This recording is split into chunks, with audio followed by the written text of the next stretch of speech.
तो welcome back to the channel quick prep classes. My name is Shahrukh Saifi. तो बच्चों, आज की ये जो स्पेशल वीडियो है वो एक स्पेशल टॉपिक से रिलेटेड है, जिसकी काफ़ी टाइम से डिमांड आ रही थी कि सर प्लीज़ इस टॉपिक के ऊपर वीडियो बनाइएगा। और फाइनली बच्चों, आज हम इसके बारे में बात करने वाले हैं। और आप ये भी मान के चलिएगा, अभी हाल फिलहाल में ये वाला जो टॉपिक है वो ट्रेंडिंग में भी चल रहा है। और पहली चीज़ एक शुरुआत में क्लियर कर देता हूं कि ये वीडियो 11th वाले बच्चों के लिए भी इंपॉर्टेंट है और 12th वाले बच्चों के लिए इंपॉर्टेंट के साथ कंपलसरी है। हर एक बच्चों को देखना जरूरी है और शेयर भी कर देना। तो यहां पर बच्चों मैं बात कर रहा हूं CUET के बारे में, यानी कि कॉमन यूनिवर्सिटी एंट्रेंस टेस्ट। जी हाँ बच्चों, आप CU सेट भी कह सकते हो, बात वही है, ठीक है। UGC यूनियन ग्रांट कमीशन, आप जानते हैं UGC। तो भैया इसके जो चेयरमैन है जगदीश कुमार जी, तो उन्होंने अभी जगह जगह अदर जो फेमस न्यूज़ चैनल उस पर इंटरव्यू दिया है। आर्टिकल में भी बहुत सारी चीज़ें छपी है CUET के बारे में कि किस टाइप का होने वाला अब की बार, कि हर कोई एक हेडलाइंस आपने देखने को मिल रही होगी कि 12th के मार्क्स अब मैटर नहीं करेंगे। तो ये चीज़ें कहीं ना कहीं पहले से आपके माइंड में भी थी और अब बहुत ज़्यादा क्लियर भी हो चुकी है। तो क्या है ये सारा प्रोसेस, और आफ्टर 12 हर एक बच्चे के लिए ये जो CUET है वो कितना ज़्यादा इंपॉर्टेंट है, क्या बच्चों को करना चाहिए या नहीं करना चाहिए, ये किस टाइप से होगा, और इससे रिलेटेड क्या क्या चीज़ें आपसे पूछी जा सकती है। कंप्लीट अभी तक जो हमारे पास डेटा है CUET के बारे में वो मैं आपके साथ शेयर करने वाला हूं, और जो फाइनल डेटा आएगा तब भी आपके साथ जरूर शेयर कर दी जाएगी। अब एक चीज और बताया दूं, आफ्टर 12 बच्चों को क्या करना है, किस फील्ड में जाना है, या वो जो भी वटेवर जितनी भी चीजें होती है आपको इस चैनल पे जरूर देखने को मिलेगी, ठीक है। तो सबसे पहले हम बात करते हैं बच्चों CUET के बारे में, जो कि एक कॉमन यूनिवर्सिटी एंट्रेंस टेस्ट अब से इंप्लीमेंट कर दिया ऑलमोस्ट, ठीक है। तो आफ्टर 12 आप सेशन वाले अभी जो आप टर्म 2 का एग्जाम दोगे, उसके बाद अगर आप कॉलेज में एडमिशन लेना चाहोगे तो आपको जो एडमिशन मिलेगा अब आपके मार्क्स के बेसिस पे ना होकर, बल्कि CUET का एग्जाम क्रैक करके जो आपका स्कोर कार्ड आपको मिलेगा उस बिहाफ पर आपको कॉलेजेस में एडमिशन मिलेगा। आप चाहे किसी भी यूनिवर्सिटी के कॉलेज में एडमिशन ले लीजिएगा। ओवरऑल अगर बात करें इंडिया के अंदर जो सेंट्रल यूनिवर्सिटी है वो 45 है। कितनी बच्चों? 45, जो कि UGC के अंडर में आती है, ठीक है। सबसे पहले एक बेसिक सा स्ट्रक्चर समझते हैं, देन एक लिस्ट वाइज आपको सारी चीजें ऑटोमेटिक पता चल जाएगी। तो अब की बार, अब से पहले क्या होता था, जैसे मैंने 2012 में अपनी ग्रेजुएशन करी थी पॉलिटिकल साइंस ऑनर्स के साथ, तो मेरा एडमिशन कैसे हुआ था? आत्माराम ARSD कॉलेज था मेरा, ठीक है, DU का ही है, साउथ कैंपस के अंदर। तो सिंपली 12 के 4 सब्जेक्ट के मार्क्स लिए, ठीक है, उन्हें कैलकुलेट किया, और उसके बाद DU के अंदर एडमिशन लेना था रेगुलर कॉलेज में। तो सिंपली भैया कट ऑफ निकली। कट ऑफ किसके ऊपर? 12 के मार्क बेसिस पे जो बच्चे पहले रजिस्ट्रेशन करते हैं, देन उसमें नेम आया तो एडमिशन ले लिया, बात यहाँ पे खत्म। बड़ा सिंपल सा प्रोसेस था कि अच्छे नंबर लाओ और अच्छे कॉलेज में एडमिशन ले लो, ठीक है भैया। लेकिन अब क्या है, अब यह है कि डजंट मैटर कि किसी बच्चे के 60% आ रहे हैं या किसी बच्चे के 90% आ रहे हैं, दोनों बच्चे अपनी जगह बिल्कुल सेम लेवल पर है। जी हाँ बच्चों, क्योंकि अब दोनों को एक ही कॉमन पेपर देना है जो कि एंट्रेंस टेस्ट होगा, वो है CUET। तो इस एग्जाम की क्या खास बात है, ये जो एग्जाम है ऑल ओवर इंडिया के अंदर एक ही लेवल का होगा। कॉमन है ना, तो कॉमन का मतलब ऑल ओवर इंडिया में कॉमन ही होने वाला है। चलो अच्छी बात है। इस एग्जाम का पैटर्न क्या है, तो पैटर्न देखिए, आप अपनी स्क्रीन पर कुछ चीजें देख रहे हो। एक अभी हम मोटे मोटे तौर पे समझ लेते हैं, जब प्रोस्पेक्टस आएगा ना उसमें सारी चीजें ऑलरेडी गिवन होगी, और वो कब आएगा वो भी मैं आपके साथ शेयर करूंगा। तो देखिए बच्चों, सबसे पहले जो आपका CUET का जो एग्जाम होगा वो कैसा होगा, इसके अंदर बच्चों ये 3 टॉपिक आप ध्यान रखिएगा। जनरल टेस्ट, जिसके अंदर आपका मेंटल एबिलिटी जो होता है, रीजनिंग, मैथ, कॉमन सी चीजें वो आपसे पूछी जाएगी, ठीक है। उसके बाद एक लैंग्वेज टेस्ट होगा, डजेंट मैटर कि आप हिंदी लो, इंग्लिश लो या फिर कोई अदर लैंग्वेज। 13 लैंग्वेज आपके लिए दी गई है, एक इंग्लिश, 12 रीजनल, ठीक है, क्योंकि कॉमन हो रहा है ना। तो अब इंडिया के अंदर साउथ, ईस्ट, वेस्ट हर जगह अलग अलग लैंग्वेज काफी फेमस है। तो साउथ साइड में तो ऑब्वियसली भैया उनकी रीजनल लैंग्वेज काफी उनके लिए इंपॉर्टेंट होती है। तो लैंग्वेज बेस पर भी बच्चों आपको एक टेस्ट देना होगा। और मेन चीज है 6 डोमेन सब्जेक्ट आपके होंगे। अब ये जो डोमेन सब्जेक्ट होंगे ना, आप जानते हो न्यू एजुकेशन पॉलिसी NEP 2020, ठीक है। तो भैया इसके तहत क्या था कि जो स्ट्रीम थी ना उसे फिनिश्ड कर दिया गया। अब बच्चा आर्ट्स वाला जो है वो कॉमर्स के भी सब्जेक्ट ले सकता है, कॉमर्स वाला आर्ट्स के भी ले सकता है।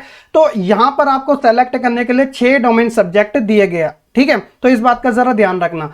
2 पार्ट में आपका पेपर होगा। पहला जो पार्ट होगा इसके अंदर ये वाली चीज होगी, दूसरे पार्ट में ये चीज होगी। कहने का मतलब फर्स्ट पार्ट के अंदर बच्चों आपका एक लैंग्वेज होगी जो कंपलसरी होगा, 2 डोमेन सब्जेक्ट होंगे जो आप ही ने चूज किए होंगे, और एक आपका जनरल टेस्ट होगा जिसके अंदर ये सारी कॉमन चीजें आएगी। ठीक है, ये कंपलसरी चीज है।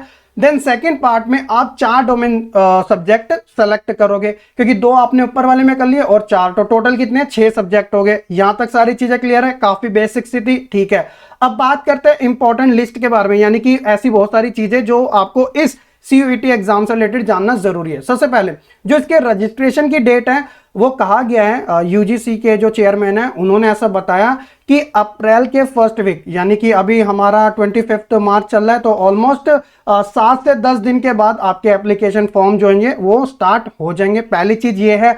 दूसरा है कि एग्जाम कौन कंडक्ट करवाएगा, तो एग्जाम एक एजेंसी है जिसे एनटीए के नाम से जाना जाता है, बहुत सारे बच्चों ने इसका नाम भी सुना होगा, नेशनल टेस्टिंग एजेंसी। जी हाँ बच्चों, तो ऑलरेडी ये एग्जाम पहले से कंडक्ट करवाते आ रही है, तो ये जो सीयूईटी का एग्जाम है यही एजेंसी करवाएगी कंडक्ट। तो ये चीज आपको अच्छे से समझ आ गई। ठीक है, चलिए अब अगले टॉपिक के ऊपर बढ़ते हैं।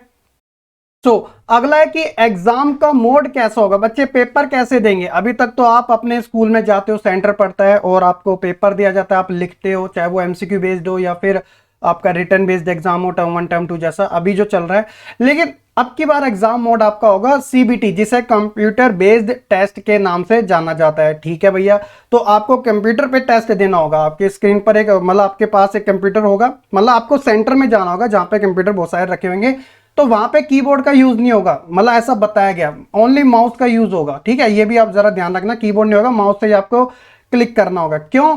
क्योंकि भैया एग्जाम का पैटर्न एमसीक्यू मोड में होगा, वही एबीसीडी वाले ऑप्शन होंगे, तो माउस से ही सारी चीजें इजिली हो जाती है, काफी सिंपल तरीके से आपसे ले रखा जाएगा। इवन यहां तक ये भी बात की गई है, क्योंकि कॉमन एंट्रेंस टेस्ट हो रहा है, तो ऑल ओवर इंडिया में कॉमन टेस्ट हो रहा है, तो इसलिए जो रूरल एरिया है वहां पे क्या फैसिलिटीज रखी जाएगी। जो रूरल एरिया के बच्चे होते हैं उनके पास तो कंप्यूटर जैसी चीज नहीं है, उन्हें नहीं पता कैसे उनको, तो उनकी ट्रेनिंग के लिए भी ना उन जगह पे ये चीजें स्टैब्लिश की जाएगी। ठीक है, तो इस बात का भी ध्यान रखना, काफी बड़े स्तर पे ये चीज की जा रही है। तो लेट्स सी आगे क्या होगा। उसके बाद जो एग्जाम कब होगा, जैसे अभी मार्च चल रहा है ना, और आपका अप्रैल में टर्म 2 के एग्जाम स्टार्ट है, और जो कि जून तक चलेंगे, तो जून के बाद ही आपका टर्म 1 टर्म 2 का मिक्स रिजल्ट बन के आएगा ओवरऑल। उसके बाद जो जुलाई वाला मंथ होगा उसके फर्स्ट वीक में आपके एग्जाम कंडक्ट कराए जाएंगे। ये है एस्ट्रिक का निशान इसलिए लगाया क्योंकि अभी फिक्स्ड डेट नहीं है, तो ये ध्यान रखना। ठीक है, उसके बाद एग्जाम का सिलेबस क्या होगा, ये सबसे ज्यादा इंपॉर्टेंट है, क्योंकि बच्चे इसी चीज को लेके काफी ज्यादा उनके मन में डाउट आ रहा है कि कहीं हार्ड लेवल होगा क्या, मॉडरेट होगा या फिर इजी होगा। देखिए ये वाला जो टेस्ट है एक तरीके से आपको एडमिशन बेसिस पे रखा जा रहा है। ठीक है, तो आपके लिए इतना हार्ड वैसे भी नहीं होने वाला, लेकिन कंपटीशन रहेगा, ये बिल्कुल बात है, क्योंकि एंट्रेंस में हमेशा कंपटीशन अलग ही लेवल का देखने को मिलता है। तो इसमें ऐसा बताया गया कि बच्चों को ज्यादा टेंशन लेने की जरूरत नहीं है, क्योंकि टेंशन से निकालने के लिए ही सीयूईटी का एग्जाम कंडक्ट करवाया जा रहा है। दोबारा से आपको टेंशन में डालने की कोई जरूरत नहीं है, उनका ऐसा पर्पस नहीं है। तो उन्होंने कहा है कि जो सिलेबस होगा मेनली वो एनसीईआरटी बेस्ड ही होगा, 12th की एनसीईआरटी बेस्ड, क्योंकि 12वीं वाले बच्चे ही तो सीयूईटी का एग्जाम देंगे, तो जो पढ़ के आए हैं बच्चे वही सारा होगा। अब यहाँ पर एक चीज आती है कि यार देखिए एनसीईआरटी बेस्ड क्वेश्चन आएंगे, अब वो रिटर्न बेस्ड तो होंगे नहीं, कौन से होंगे, तो जो टर्म 1 में आपकी प्रिपरेशन थी ना वही वाले होंगे। जी हाँ बच्चों, तो टर्म 1 और टर्म 2 और यहां तक कि जो डिलीटेड आपके कुछ चैप्टर थे, मे भी ऐसा हो सकता है कि आपका सिलेबस को थोड़ा वाइड करने के लिए वो भी इंक्लूड कर दिए जाए। खैर उसके ऊपर क्वेश्चन मार्क है, लेकिन ये तो पक्की बात तय है कि आपका जो पेपर आएगा ये सीयूईटी का वो एंट्रेंस बेस्ड ही होगा, एमसीक्यू बेस्ड ही होगा। ठीक है, तो ये चीज होगी। उसी तरह एडमिशन का प्रोसेस क्या होगा, तो एडमिशन मिलेगा कैसे, जब आप ये एग्जाम दोगे एंट्रेंस वाला, और जो आपका स्कोर आएगा ना उसी स्कोर के बिहाफ पर, डजंट मैटर कि आपके कितने भी परसेंटेज आए हो, ठीक है, वो आपको कॉलेज में एडमिशन दिया जाएगा अलग अलग यूनिवर्सिटी के। यानी कि आपके पास ऑप्शन है 45 सेंट्रल यूनिवर्सिटी का। अब बच्चा तय करेगा कि वो किस यूनिवर्सिटी में एडमिशन लेना चाहता है, किस यूनिवर्सिटी के कॉलेज में एडमिशन लेना चाहता है। ठीक है, तो इतने सारे ऑल्टरनेटिव उसके पास ऑप्शन होंगे, और वो अपना जो एडमिशन है वो एक से ज्यादा यूनिवर्सिटी में भी ले सकता है। देन वो डिसाइड करेगा कि किस वाली यूनिवर्सिटी में मेरा नाम आया है, तो उसी हिसाब से वो देखेगा कि अच्छा यार ये सही है, ये सही है, वो सही है, तो वो अपनी चॉइस के ऊपर ही एक यूनिवर्सिटी में एडमिशन लेगा, बाकी जो उन्हें अदर फिलअप करे होंगे तो उसे वो रहने देगा। ठीक है, तो ये भी जरा ध्यान रखना, क्योंकि एडमिशन तो एक ही यूनिवर्सिटी में लेना है, लेकिन ऑप्शन आपके पास बहुत सारे, बहुत ज्यादा है। और ऊपर से एग्जाम की लैंग्वेज कैसी होगी, तो भैया देखिए लैंग्वेज आपकी 13 लैंग्वेज आपके लिए दी गई है। हिंदी इंग्लिश तो होएगी कॉमन है, ठीक है, रीजनल लैंग्वेज भी दी गई है, तो ये अच्छी बात है, क्योंकि भैया रूरल एरिया के अंदर कुछ बच्चे जिनकी हिंदी भी अच्छी नहीं होती, इंग्लिश भी अच्छी नहीं होती, तो वो अपनी लैंग्वेज में ज़्यादा करते हैं, तो इसलिए ये वाला जो टेस्ट होगा वो 13 लैंग्वेजेस में किया जा रहा है। और जो कंप्लीट जो प्रोस्पेक्टस आएगा वो कब तक आएगा, तो अप्रैल में ही आ जाएगा, जब रजिस्ट्रेशन स्टार्ट होते हैं, तो रजिस्ट्रेशन के साथ ही आपका कंप्लीट बता दिया जाता है जब आएगा। तो हो सके तो मैं आपके साथ लाइव सेशन में ही डिस्कस कर लूंगा, वरना तो आपके लिए वीडियो तो 101% प्रोवाइड करा दूंगा। तो ये कॉमन चीजें थी सीयूईटी एग्जाम के बारे में, एंड आई होप कि बच्चों आपको अच्छे से इसके बारे में सभी चीजें पता भी होगी। अभी हो सकता है कि माइंड में बहुत सारे डाउट है, बट ऐसी कोई टेंशन लेने की जरूरत नहीं है, चीजें अपने आप क्लियर होती चली ही जाती है, ठीक है। अब जैसे एक चीज समझाने के लेकर बात करते हैं कि यहां पर मैंने आपके लिए कुछ चीजें रखी है, ये सीयूटी का एग्जाम लाने की जरूरत क्या है ना, एक सवाल तो ये भी आता है। देखिए इसका मतलब, इसका लाने का एक मेन पर्पस यही था, काफी टाइम से तो ये चली रही थी बात, और अब फाइनली आ भी चुका है, और अदर कुछ यूनिवर्सिटी में पहले से हो भी रहा था, ठीक है। जैसे क्रिकेट की लैंग्वेज में बात समझते हैं, जैसे देखिए ग्रुप ए ग्रुप बी, इसके अंदर टीम्स देखिए India, Pakistan, Bangladesh, Oman, Scotland, ठीक है, ये ऐसी टीम्स है, कहीं ना कहीं आप देखोगे इंडिया डोमिनेट करेगा, पाकिस्तान को छोड़ दे तो, ठीक है। तो एक तरीके से ग्रुप ए के अंदर थोड़ा इजी ग्रुप लग रहा है। ग्रुप बी देखिए ये थोड़ा हार्ड मोड लग रहा है, क्योंकि इसके अंदर भैया ऑस्ट्रेलिया, अपनी England, south Africa, West Indies, New Zealand, मतलब ऐसी बड़ी बड़ी टीम्स है, ये थोड़ा हार्ड मोड है ना। तो ठीक बच्चों, कहने का मतलब मेरा यही है कि स्कूल्स के अंदर भी ना क्या होता था कि जो बोर्ड्स है ना, जैसे स्पेशली सीबीएसई जो ऑल ओवर इंडिया के अंदर है, आईसीएसई ये भी ऑल ओवर में है, तो ये तो बोर्ड है ही, और बहुत सारे स्टेट बोर्ड, इन सभी का जो पेपर होता ना अलग अलग मोड्स में किया जाता था। अब अलग अलग मोड्स में आने का मतलब यह है कि सबके पैटर्न अलग होते थे, किसी का इजी, किसी का मॉडरेट, किसी का हार्ड। तो बच्चों को क्या होता था, जैसे ये वाला सीबीएसई वाला बच्चा 80% लाया, आईसीएसई वाला 90%, ये वाला 95। इवैल्यूएशन इनका किस बिहाफ पर हो रहा है, जो इनका बोर्ड है। अब बोर्ड का एग्जाम किसी भी टाइप का आ सकता है, एक ही दिन दो बच्चों का एग्जाम है, एक बच्चा आईसीएसई से पढ़ रहा है और एक बच्चा सीबीएसई से पढ़ रहा है, दोनों की अच्छी प्रिपरेशन है, लेकिन पेपर कैसा आ गया, पेपर आ गया सीबीएसई का इजी और आईसीएसई का थोड़ा हार्ड। तो इसमें बच्चे की कहां से गलती, उसने तो अपनी तरफ से अच्छा पढ़ा था, लेकिन जो लेवल आया था ना उस लेवल के हिसाब से उसके मार्क्स थोड़े ऐसे बन पाए। अगर उसको दूसरा वाला लेवल दे दिया जाता जो इजी आया था, तो वो भी कहीं ना कहीं स्कोर अपने हाई कर लेता। और स्टेट लेवल के भी बहुत सारे बोर्ड है, तो उसमें भी कहीं ना कहीं क्या होता है कि थोड़ा सिमिलैरिटी नहीं देखने को मिलती है, अलग अलग प्रोसेस रहता है। लेकिन जब बच्चा यहां से निकल के कॉलेज में एडमिशन लेने जाता है, तो कॉलेज क्या बोलता है कि डजंट मैटर कि भैया आप कोई भी बोर्ड से आए हो, हमें उससे क्या मतलब, आपके जो परसेंटेज है उसके बिहाफ पर हम आपको एडमिशन देंगे।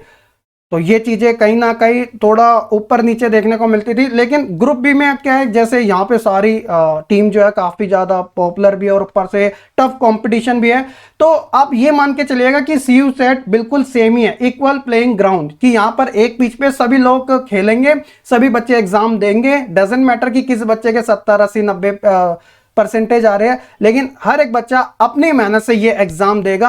उसके बाद पता चलेगा कि कौन ऊपर आया, कौन नीचे आया, और किसको कौन से कॉलेज में एडमिशन मिला। तो ये सिंपल सी बात है, आई होप कि आप अच्छे से समझ चुके होंगे। जनरल क्वेश्चन के अंदर कुछ चीजें हैं कि वाई सीयू सेट क्यों लाया जा रहा है, उसका रीजन मैंने आपके लिए बता दिया, ठीक है। ऊपर से जनरल क्वेश्चन में ये चीजें भी आ रही है कि सर जो रिजर्वेशन है, जो आरक्षण पॉलिसी है, उसका क्या होगा। इसमें कोई चेंजेस नहीं किया गया, जो यूनिवर्सिटी के अंदर पहले से इंप्लीमेंट की गई है उसी के बिहाफ पर ही वो चलेगा, ठीक है। ऊपर से मिनिमम एलिजिबिलिटी क्राइटेरिया क्या होगा, तो ये भी यूनिवर्सिटी के ऊपर ही छोड़ा गया है। जैसे सपोज कीजिएगा कि 100 मार्क्स का आपका पेपर आया, ठीक है भैया, अब उसमें आपने 70 स्कोर कर लिए, चलो बहुत अच्छी बात है, लेकिन आपके कहीं ना कहीं परसेंटेज सिर्फ 50% है 12th के अंदर, ठीक है। लेकिन आप जिस मन पसंदीदा यूनिवर्सिटी में एडमिशन लेना चाह रहे हो, उसने बोल रखा है कि एटलीस्ट कम से कम अगर आपने सीयू सेट दिया और आपके स्कोर आए, ठीक है, लेकिन हम उन बच्चों को प्रेफर करेंगे जो एटलीस्ट इतनी की एलिजिबिलिटी जो है ना वो फुलफिल कर रहा है, ठीक है, एटलीस्ट 60%। लेकिन यार आपके तो 50% आए थे और आपको बताया जा रहा था कि यार कोई मैटर नहीं करेंगे, मैटर करेंगे 12 के मार्क्स। जब आपके पास अपॉर्चुनिटी है तो उसे लीजिएगा, किस बात का, बस ये है कि स्कोर से ज्यादा स्टडी के ऊपर ध्यान रखना पड़ेगा। और ये बात कौन नहीं जानता कि जब जितनी अच्छी स्टडी होती है तो फिर हमारी कोई वो नहीं रहती उम्मीद कि हम कितने नंबर लेंगे, वो नंबर हमारे अच्छे अपने आप ही आ जाते हैं। प्रिपरेशन वेल है तो मार्क्स भी वेल ही आएंगे, ठीक है। तो इस बात का जरा ध्यान रखना, मिनिमम एलिजिबिलिटी क्राइटेरिया यूनिवर्सिटी अपने बिहाफ पर तय करेगी, ठीक है। तो इस बात का जरा ध्यान रखना, तो आपको एटलीस्ट अच्छा तो करना ही पड़ेगा।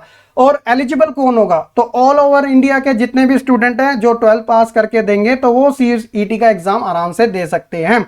तो ये सारी चीजें काफी जनरल सी थी, और भी ऐसी बहुत सारी चीजें अभी आते रहेगी। अगर कोई डाउट है तो कमेंट सेक्शन में बता देना, अगर आपके ज्यादा सवाल आएंगे तो मैं उसके हिसाब से भी आपका आंसर इजी तरीके से दे सकता हूँ रिसर्च बेस्ड पर, ठीक है। क्योंकि यहाँ पे चाहिए होती है काफी ज्यादा इंफॉर्मेशन, सटीक इंफॉर्मेशन, गलत किसी को मतलब वो नहीं है कोई इंटेंशन की किसी को गलत इंफॉर्मेशन प्रोवाइड करवा रहे हैं, ठीक है। तो इस बात का जरा आप ध्यान रखना। तो ये सीयूटी के बारे में था। देन हम थोड़ा वेट करते हैं अप्रैल तक, उसके बाद आपका प्रोस्पेक्टर आ जाएगा, तो उसके बिहाफ पे जो ऑथेंटिक चीज होगी वो हम बात करेंगे। लेकिन ये भी सारा ऑथेंटिक ही है, बस उसके अंदर कुछ डीप तरीके से इंफॉर्मेशन हमें और मिल जाएगी, जो हमारे डाउट है वो और ज्यादा क्लियर हो जाएंगे। तो आप चैनल पे बने रहिएगा, यहाँ पर बच्चों आपको प्रिपरेशन जरूर करवाई जाएगी सीयूटी के बारे में, तो आप बिल्कुल भी टेंशन मत लीजिएगा। तो ये था आज की इस क्लास में, एंड आई होप कि बच्चों आपको ये वीडियो काफी पसंद आई होगी। ज्वाइन टेलीग्राम करके रखिएगा, एक्टिव रहिएगा, और साथ ही क्विक प्रेप क्लासेस ऐप को डाउनलोड करना और जो हमारे सोशल मीडिया के हैंडल है उस पर कनेक्ट होना बिल्कुल ना भूलिएगा, ठीक है। मिलेंगे नेक्स्ट वीडियो में, तब तक के लिए सही बच्चे खुश रहे, पढ़ते रहे और ऐसे ही आगे बढ़ते रहे।